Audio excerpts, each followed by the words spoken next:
Hi, my name's Dana, and I'm an American literature teacher at a public continuation high school here in Daly City. So when I'm choosing novels for my students, I think it's of the utmost importance to choose something that they're going to find valid. If my students don't see validity in what they're being asked to read, they're just not going to do it. And quite frankly, if they had been successful in a traditional school, in a traditional setting, reading traditional classic authors, then they probably wouldn't have ended up in my class in the first place. So, as I choose books, I really make it a point to try to choose as many women authors as I can, or authors that are from any ethnic minority group.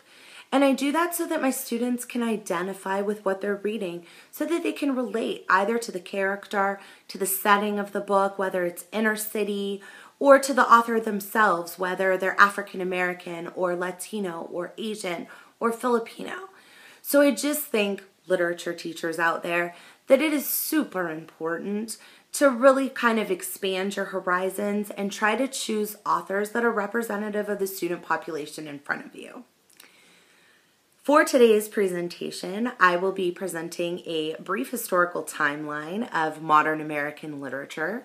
Also kind of describe to you the characteristics of modern American literature itself, and then take a little look at Zora Neale Thurston's Their Eyes Are Watching God, and take a look at her character as the classic hero. When we're really looking at modern American authors, we get these lists of greats that are full of men.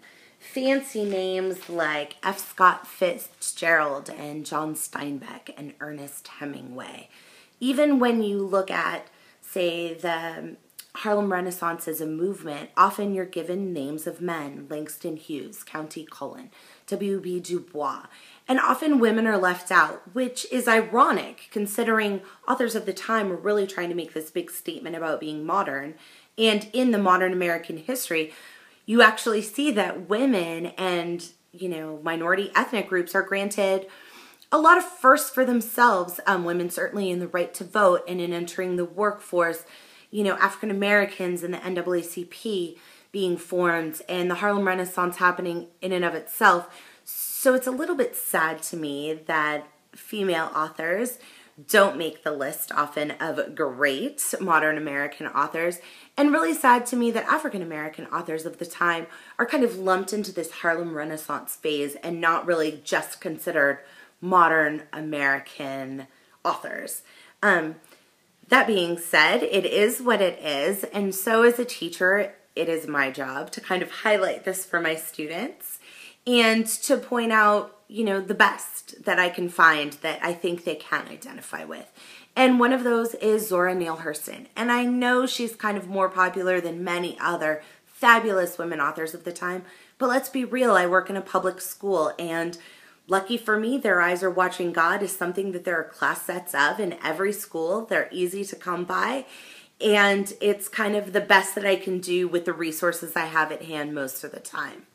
So, Their Eyes Are Watching God, fabulous book. Zora Neale Hurston writes in Southern dialect. Florida is where she is from. Eatonville, actually, which was the first African-American township.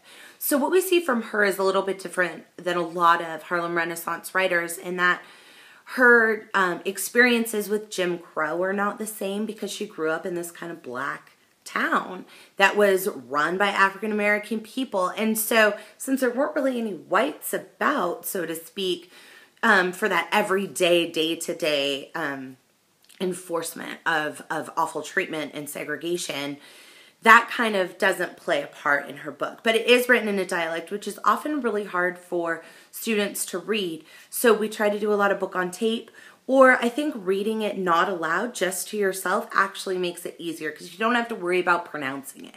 You can kind of understand and tell what she's going to be saying. So, Their Eyes Are Watching God.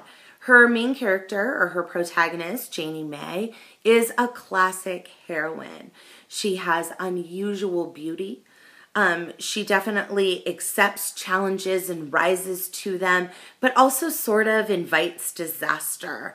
And her movements and her motives and kind of the outcomes are very predictable and almost inevitable, that this poor thing is just never going to get what she wants. I feel like it's a little bit like the Odyssey, that she and Odysseus have a lot in common. They're on this quest and this journey to find something. Janie May is searching for love and for happiness, and she's searching for it. The novel covers this time span from when she was, say, 16 or 17 all the way into adulthood. So she definitely abandons what others think is right as she gets older. Part of her quest or her journey is definitely finding herself. You know, she is engaged. She has 3 big marriages, so to speak, throughout the course of the novel, and each one is different, and you can really see her evolve as a woman. She definitely goes from a girl who does what her grandmother wants to a young wife who wants to make her husband happy, and then into a woman who's making her own choices and really challenges what society's expectations are of her. I definitely think it is a book worth reading. I know your students will love it. And I hope that through the course of this short presentation that you will rethink the novels you choose to teach in modern American literature, that you, just like these authors wanted to, really embrace modern ideas, and that you teach as many female authors and minority ethnic authors that you possibly can. Thank you so much and have a great day.